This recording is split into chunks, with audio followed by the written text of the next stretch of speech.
le Maroc est le point faible, vraiment le point faible de la structure arabe, du monde arabe vis-à-vis du sionisme. C'est la porte de pénétration d'Israël dans le monde arabe.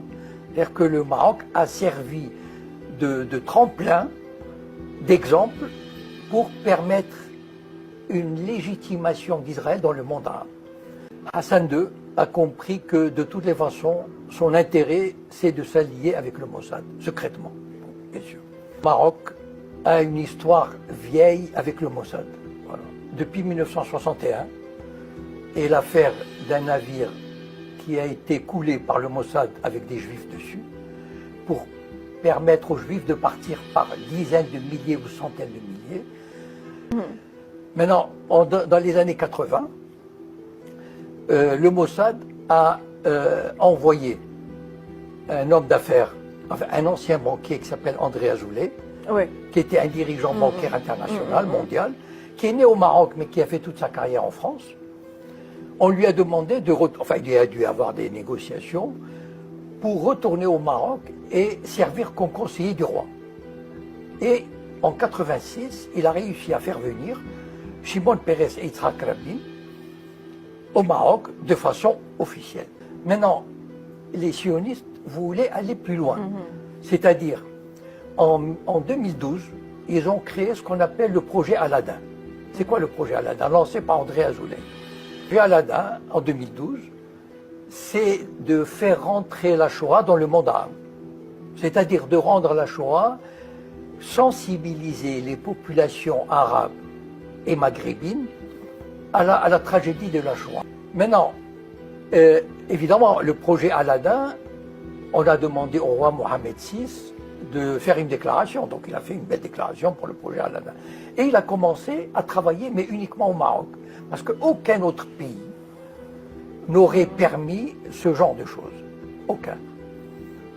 Même, je veux dire, même l'Égypte qui travaille, c'était vraiment impossible. Donc, quand on veut introduire la Shoah au sein du monde arabe, on s'adresse au Maroc, parce que le Maroc ne peut pas refuser ça. Et donc, petit à petit, on a fait en sorte qu'il y ait une journée de la Shoah, par exemple, à l'université d'Ifran, qui est une exposition de photos à Marrakech, il y a 1 an ou 2. Donc, rendre la Shoah quelque chose de, comment dire, qui existe au Maroc. Ça veut dire faire toucher du doigt la tragédie de la Shoah. Et maintenant, on voulait aller plus loin avec Marrakech. C'est une ONG allemande qui probablement a des intérêts avec les sionistes, enfin bon, qui a construit un début de mémorial du côté de Marrakech. Mais il y a eu une telle levée de boucliers, une telle résistance, que les autorités ont vite effacé, parce que les autorités savent que le peuple marocain, il est anti-israélien. Et ça, les autorités ont eu peur quand même.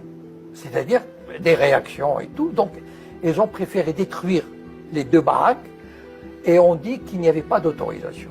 Bon. Le problème, c'est quoi avec l'autorité palestinienne? Depuis le début, c'est-à-dire depuis Arafat, les sionistes ont joué très très finement, très intelligemment.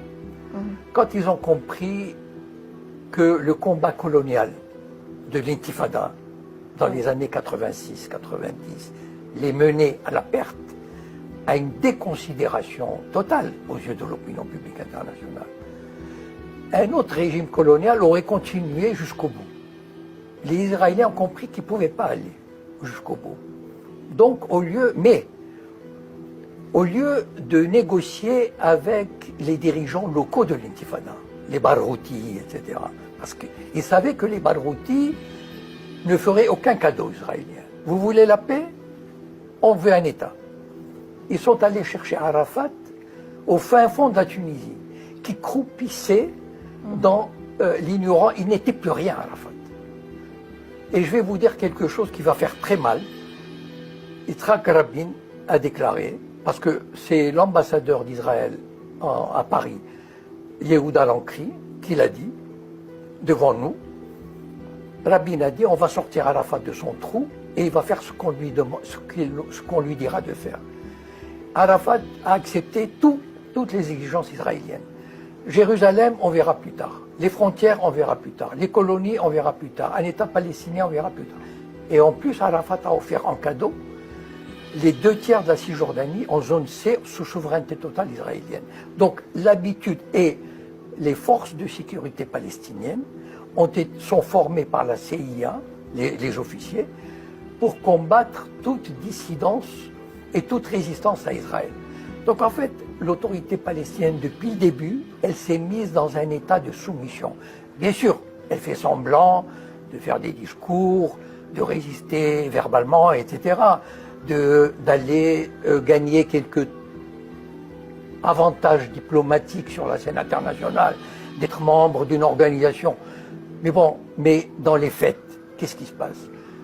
Le nombre des colons est passé de 150 000 à 800 000 depuis les accords d'Oslo. Les Palestiniens sont étouffés progressivement, avec la complicité de l'autorité palestinienne. Je le dis encore une fois. Pourquoi? Parce que d'abord, ils sont achetés par l'argent. Ça veut dire qu'il y a des milliers de gens qui gagnent bien leur vie. Ils sont probablement menacés physiquement par le Mossad et les services de sécurité. Si vous n'obéissez pas, il vous arrivera un accident. Et troisièmement, les services de sécurité israéliens ont sûrement des dossiers sur la plupart des gens, la plupart des dirigeants. Le peuple palestinien s'était exprimé démocratiquement en 2006. Il a voté pour le Hamas. Donc il a exprimé sa volonté de se débarrasser de l'autorité palestinienne du Fatah. Il y avait des élections libres et démocratiques. Qui soutient aujourd'hui, qui légitime la présence de Mahmoud Abbas à la tête de l'autorité palestinienne?